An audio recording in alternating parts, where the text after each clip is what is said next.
আমরা এদেশের আইনের প্রতি শ্রদ্ধাশীল, অতি সত্তর আজহারুল ইসলামকে মুক্তি দেওয়া হয়, অনেক আসামিকে মুক্তি দেওয়া হয়েছে। আর আমাদের দেশে আর এই ধরনের কোন স্বৈরাচার যাতে ক্ষমতায় আসতে না পারে, আমাদেরকে এই ব্যাপারে আজহারুল ইসলামের মুক্তির দাবিতে আজকে সমবেত হয়েছে। সংগ্রামী ভাইরা, আপনারা জানেন ৫ই আগস্টের আগে এই খুনি ফ্যাসিস্ট হাসিনা এদেশ থেকে ইসলামকে নির্মূল করার জন্য জামাতের নেতৃবৃন্দের বিরুদ্ধে মিথ্যা মামলা দায়ের করে এক এক করে ফাঁসির রায় দিয়ে কার্যকর করেছিলেন। আমাদের আজহারুল ইসলাম ভাইয়েরও ফাঁসির আদেশ হয়েছিল। দুনিয়ার হিসাব বিকাশে তিনি এতদিন জীবিত থাকার কথা ছিল না, কিন্তু মৃত্যুর ফয়সালা যেহেতু আকাশে হয়, আল্লাহ রাব্বুল আলামিন তাকে জীবিত রেখেছেন। সরকার এই নেতাকে এখনো মুক্তি না দিয়ে তার প্রতি জুলুম করছে। অবসান চাই। সম্মানিত ভাইরা, ৫ই আগস্টের গণবিপ্লবের কারণে আমরা আশা করি যারা এই স্বৈরাচারী সরকারের জুলুম হয়, এদেশের জনগণ বসে থাকবে না, দরকার হলে আবার আরেকটি আন্দোলন করে ফেলব।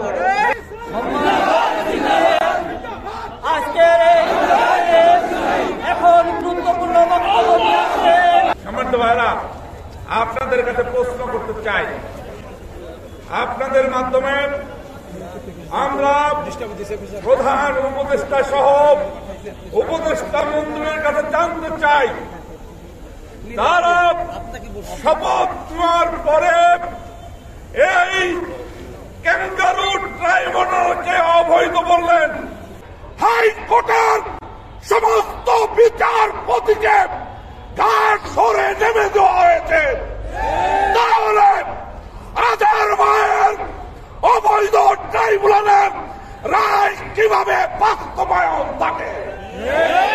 প্রধান উপদেষ্টাকে বলতে চাই, আপনি আইনের মাধ্যমে আজহার ভাইকে মুক্তি, ৫ই আগস্টের বিপ্লবে কাদের ভূমিকা ছিল তা আপনার কাছে স্পষ্ট। বাংলাদেশ জামাত ইসলামী ফরিদপুর জেলা শাখা কর্তৃক আয়োজিত সমাবেশের সম্মানিত সভাপতি, উপস্থিত জামাত নেতৃবৃন্দ এবং সামনে সমবেত বিক্ষুব্ধ জনতা, আসসালামু আলাইকুম। আমি শহীদ আলী হাসান মোহাম্মদ মুজাহিদ সহ কাদের মোল্লা সহ ৫ জনকে ফাঁসি কাস্টে মিথ্যা মামলায় ঝুলিয়ে তারা তাদের টার্গেট পূরণ করতে চেয়েছিল। পাশাপাশি জামাত ইসলামীর আরো ৬ জন নেতাকে দীর্ঘদিন জেলখানায় রেখে তাদেরকে মৃত্যুর দিকে ঠেলে দিয়েছে। এই জালিম সরকারের পতন হয়েছে, হাসিনার পতন হয়েছে, ছাত্র জনতা এই ফ্যাসিস্ট শক্তিকে পতন করেছে এবং সে পালিয়ে দাদার দেশে সে পলায়ন করে আছে। প্রিয় ভাইরা, তখন এটিএম আজহারুল ইসলাম আজকে যার নিঃশর্ত মুক্তি আমরা দাবি করছি, তিনি তখন জামাত ইসলামের ভারপ্রাপ্ত সহকারী সেক্রেটারির দায়িত্ব পালন করছিলেন। 11 সালে তাকে অফিস থেকে বাসায় যাওয়ার সময় প্রথম বন্দী করা হয় এবং তাকে অত্যন্ত নির্যাতনের মুখে কারাগারে রাখে দীর্ঘদিন। তারপরে আবার তাকে মিথ্যা মামলা দিয়ে, মানবতা বিরোধী মিথ্যা মামলা দিয়ে ক্যাঙ্গারু কোর্ট সাজিয়ে তাকে আবার অ্যারেস্ট করা হয় এবং তার উপরে জুলুম নির্যাতন চালানো হয়। তার পাতানো কোর্ট, তার পাতানো সাক্ষী, তার দলীয় নেতাদেরকে সাক্ষী বানিয়ে এই ক্যাঙ্গারু কোর্টে তার বিচার করা হয়েছে, যা সারা বিশ্ব প্রত্যাখ্যান করেছে। এদেশবাসী সেই বিচার প্রত্যাখ্যান করেছে। অনেকেই মুক্তি পেয়েছে, কিন্তু এটিএম আজহারকে মুক্তি দেওয়া হয় নাই। যে মামলার কোনো ভিত্তি নাই, যে মামলার কোনো সত্যতা নাই, জাতি সহ সারা বিশ্ব জানে, সেই মামলায় এখনো 6 মাস চলে গেল, এখন আজহার ইসলাম জেলে। এটা জনতা জানতে চায়। জন্য আমি এই সরকারকে বলতে চাই, এই অন্তর্বর্তীকালীন সরকারকে বলতে চাই, আপনাদের বোধোদয় হওয়া দরকার। জনগণ যে আইনকে প্রত্যাখ্যান করেছে, জনগণ যে সাজাকে প্রত্যাখ্যান করেছে, আপনারা কেন সেই সাজাকে এ দেশবাসী তা জানতে চায়।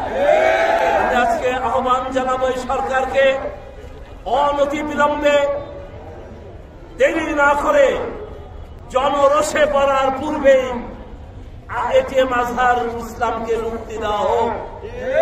এই মুক্তি আপনার জন্য, এই দেশের জন্য, এই যে বন্দী অবস্থায় আছে, এটা দেশ ও জাতির জন্য অত্যন্ত লজ্জাজনক।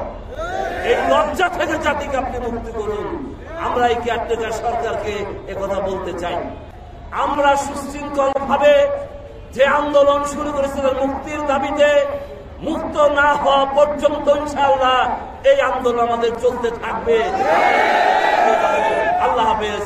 বাংলাদেশ জিন্দাবাদ, বাংলাদেশ জামাত ইসলামী জিন্দাবাদ। আসসালামু আলাইকুম।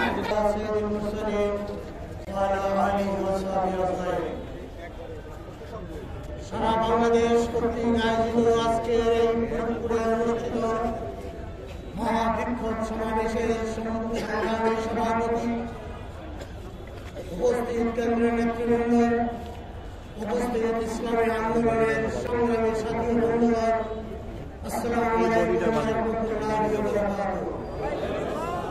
কথা বেশি নয়, কাজ একটি, আদায় বেশ মুক্তি চাই। যে প্রসেসেই হোক, ছাত্র জনতার আন্দোলনে আপনি 8ই আগস্ট ক্ষমতায় এসেছেন। আপনি মনে রাখবেন, এটিএম আজহারুল ইসলামের নিঃশর্ত মুক্তি না দিলে ওই আন্দোলনে আপনি ক্ষমতাচ্যুত হবেন ইনশাআল্লাহ। সুতরাং আওয়ামী লীগের পরিত্যক্ত অভ্যাস দূর করুন, ত্যাগ করুন। এদেশের আওয়ামী লীগের ইতিহাস নোংরা ইতিহাস। আওয়ামী লীগের ইতিহাস জুলুম নির্যাতনের ইতিহাস। আওয়ামী লীগের ইতিহাস ফ্যাসিবাদের ইতিহাস। সুতরাং এই সুন্দর বাংলাদেশকে সুন্দর হিসেবে করার জন্য একটি ইসলামিক, ঐতিহাসিক ইসলামিক দেশ, ইসলামিক প্রশাসনের প্রয়োজন। সুতরাং এই 90% মুসলিম দেশ অধ্যুষিত দেশে ইসলামকে প্রতিষ্ঠিত করার জন্য, খেলাফতকে প্রতিষ্ঠিত করার জন্য বাংলাদেশ জামাত ইসলামী যে আন্দোলন করে যাচ্ছে, সেই আন্দোলনের সার্বিক সহযোগিতা কামনা করছি। জনাব এটিএম আজহারুল ইসলামের অনতিবিলম্বে মুক্তি চায়। তাকে ক্যামেরুন আদালতের মাধ্যমে, খণ্ড বিচারকদের মাধ্যমে যে রায় প্রদান করা হয়েছে, সেই রায়কে প্রত্যাহার করে তাকে নিঃশর্ত মুক্তি চায়।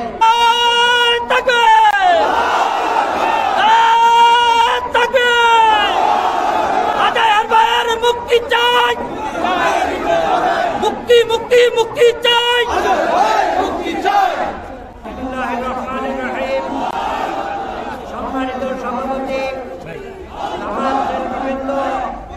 উপস্থিত ভাই সাহেব, আসসালামু আলাইকুম। সম্মানিত ভাইরা, একটা রক্ত পিপাসু ডাইনি আমাদের দেশে 15 বছর যাবৎ দেশ শাসন করেছে। অন্যায়ভাবে জোর করে সে ক্ষমতায় ছিল এবং তার সময়ে অন্যায়ভাবে সে লোকজন মেরেছে, গুম করেছে, হত্যা করেছে, বিচারের নামে অবিচার করেছে। আজকে আমরা জনাব আজহার ভাইয়ের মুক্তির দাবিতে সমবেত হয়েছি। ভাই সাহেব যে আইনে, একটা বাতিল আইনে আমাদের নেতৃবৃন্দকে ফাঁসি দিয়েছে, সেই বাতিল আইনে আজহার ভাইকেও ফাঁসি দিতে চেয়েছিল। কিন্তু গত 24শে আগস্ট আমরা যে স্বাধীনতা পেলাম, এই স্বাধীনতা পাওয়ার পরে আমাদের আজহার ভাই এখনো মুক্ত হয় নাই। এখন আমাদের দাবি ভাই সাহেব, এখন আমাদের দাবি আজাদ ভাইকে নিঃশর্ত মুক্তি দেওয়া হোক। কারণ একজন সে তখন মাত্র 12 বছরের বালক, অথচ তারে স্বাধীনতা বিরুদ্ধে তাকে যুদ্ধ করেছে এই অপবাদ দিয়ে তাকে আজকে ফাঁসি কাশতে মানে শেখ হাসিনা তাকে ফাঁসি কাশতে ঝুলানোর চেষ্টা করেছিল। আমরা অবশ্যই সহমত, সেই চেষ্টা সফল হয় নাই।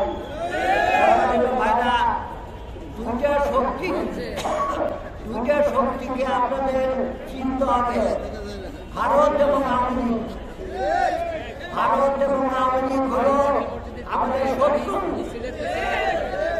এই শত্রুকে ধ্বংস না করা পর্যন্ত বাংলাদেশের স্বাধীনতা রক্ষা হবে না। এই সম্মিলিত উপস্থিতি আজকের এই মুহূর্তে আমরা আজাদ ভাইয়ের মুক্তির দাবি করছি এবং অনতিবিলম্বে আজাদ ভাইকে মুক্ত করে আমরা যে স্বাধীনতা সংগ্রামে আমাদের অবদান আছে সেই অবদান।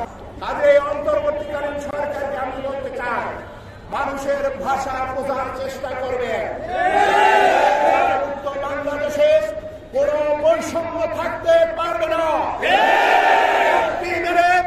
আজকেও ওই বৈষম্যমূলক আচরণ করবেন, তাদের বিরুদ্ধে আবারও ছাত্র জনতা গর্জে উঠবে। অতীত স্বৈরাচার থেকে শিক্ষা নেওয়ার আহ্বান জানিয়ে এবং অবিলম্বে আমাদের প্রাণপ্রিয় নেতা এটিএম আজহারুল ইসলামকে মুক্তি দেওয়ার আহ্বান জানাচ্ছি। প্রতিটি কর্মী এদেশের আপামর জনতার বুকে রক্তক্ষরণ হচ্ছে, হতবাক হচ্ছে, কেন আজহারুল ইসলামকে মুক্তি দেওয়া হচ্ছে না। কাজে আসুন আমাদের আজকের এই বিক্ষোভ সমাবেশ শেষে আমরা সরকারের কাছে আহ্বান জানিয়ে একটি মিছিল নিয়ে আমরা এখান থেকে কোর্ট চত্বরে যে সমাপ্তি ঘোষণা করব। আমাদের শৃঙ্খলা বাহিনী আছে, শৃঙ্খলা নিযুক্ত ভাইরা আছেন, তারা আপনাদেরকে যেভাবে বলবেন আপনারা সেভাবে যাবেন।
সাংবাদিক বন্ধুরা, আইন শৃঙ্খলায় নিয়োজিত ভাইয়েরা এবং ফরিদপুরের আপামর জনতা, বাংলাদেশ জামাত ইসলামী কর্মী ভাইয়েরা, আসসালামু আলাইকুম ওয়া রাহমাতুল্লাহি ওয়া বারাকাতুহু।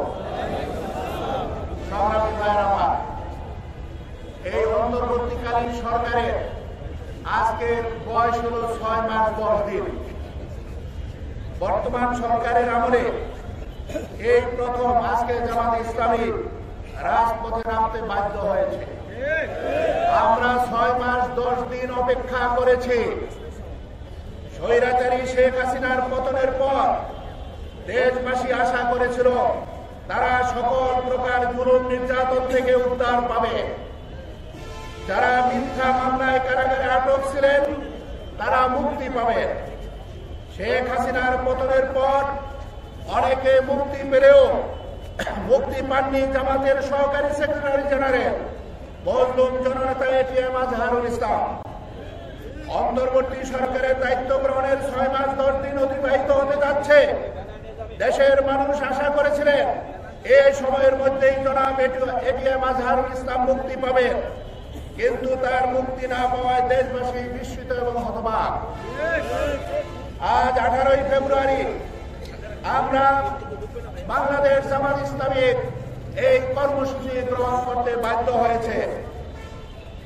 দেশবাসী অবগত আছে, আওয়ামী লীগ সরকার বিগত 2011 সালের 19 সেপ্টেম্বর জামাতের দলীয় কার্যালয় থেকে বের হয়ে বাসায় ফেরার পথে সংগঠনের তদানীন্তন ভারপ্রাপ্ত সেক্রেটারি জেনারেল জনাব এটিএম আজহারুল ইসলামকে গ্রেপ্তার করে নিয়ে যায়। রিমান্ডে নিয়ে তার উপর চরম শারীরিক ও মানসিক নির্যাতন চালানো হয়। তিনি জামিনে মুক্তি লাভ করার পর নিজ বাসায় অবস্থানকালে পুলিশ তার বাড়ি ঘেরাও করে রাখে। তার বাড়ির চতুর্দিকে সিসিটিভি ক্যামেরা লাগানো হয়। পরিবার, আত্মীয় স্বজন ও দলীয় সহকর্মীদেরকে তার সাথে সাক্ষাৎ করতে দেওয়া হয়নি। আওয়ামী সরকার জনাব এটিএম আজহারুল ইসলামকে তথাকথিত আন্তর্জাতিক অপরাধ ট্রাইব্যুনাল আদালতে মিথ্যা মামলা দায়ের করে আবারও তাকে বাসা থেকে গ্রেপ্তার করে নিয়ে যায়। আওয়ামী সরকার দলীয় লোকদের দ্বারা তার বিরুদ্ধে মিথ্যা ও সাজানো সাক্ষ্য প্রদান করে। একজন সাক্ষী আদালতে বলেছেন যে তিনি 7 কিলোমিটার দূর থেকে, এবং অপর আরেকজন সাক্ষী বলেছেন যে তিনি 3 কিলোমিটার দূর থেকে ঘটনা দেখেছেন। সাক্ষীদের এই বক্তব্য অবাস্তব ও হাস্যকর। আরেকজন সাক্ষী নিজেকে জনাব এটিএম আজহারুল ইসলাম সাহেবের ক্লাসমেট দাবি করে আদালতে আজহার সাহেবের বিরুদ্ধে সাক্ষ্য দেন। আদালতে উপস্থাপিত ডকুমেন্ট অনুযায়ী আজহারুল ইসলাম 1968 সালে কারমাইকেল কলেজ ত্যাগ করেন, আর কথিত সাক্ষী 1970 সালে কারমাইকেল কলেজে ভর্তি হন। অতএব আজহারুল ইসলামকে ওই সাক্ষী তার ক্লাসমেট হওয়ার দাবি যে করেছেন তা সর্বই মিথ্যা। এ ধরনের মিথ্যা সাক্ষ্যের ভিত্তিতে জনাব এটিএম আজহারুল ইসলামকে মৃত্যুদণ্ডে দণ্ডিত করা হয়। জনাব এটিএম আজহারুল ইসলাম ন্যায় বিচার পাওয়ার আশায় ট্রাইব্যুনালের রায়ের বিরুদ্ধে সুপ্রিম কোর্টের আপিল বিভাগে আপিল দায়ের করেন।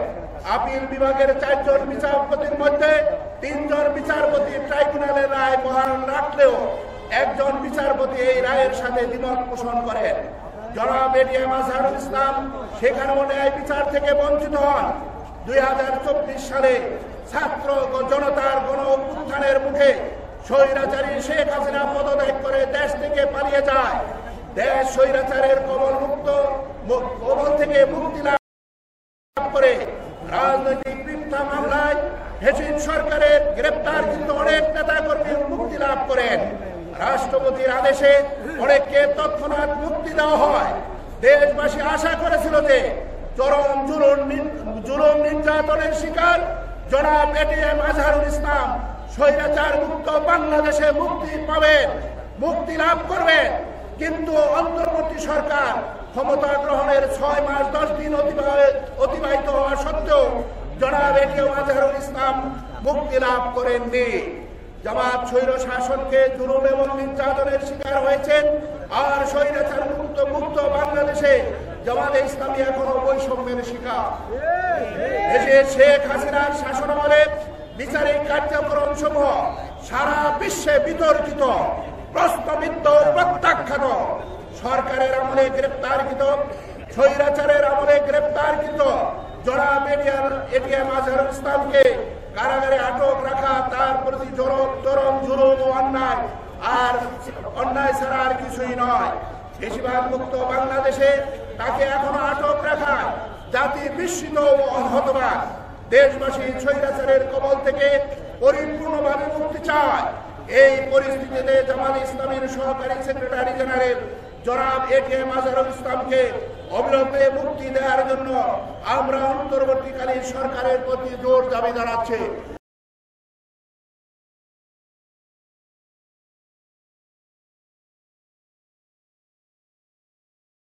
আসসালামু আলাইকুম।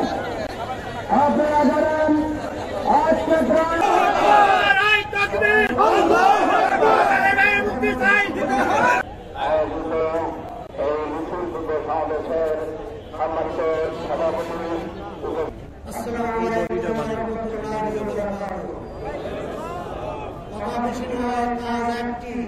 আচরণ করলেন তাদের বিরুদ্ধে আবারও ছাত্র জনতা গর্জে উঠবে।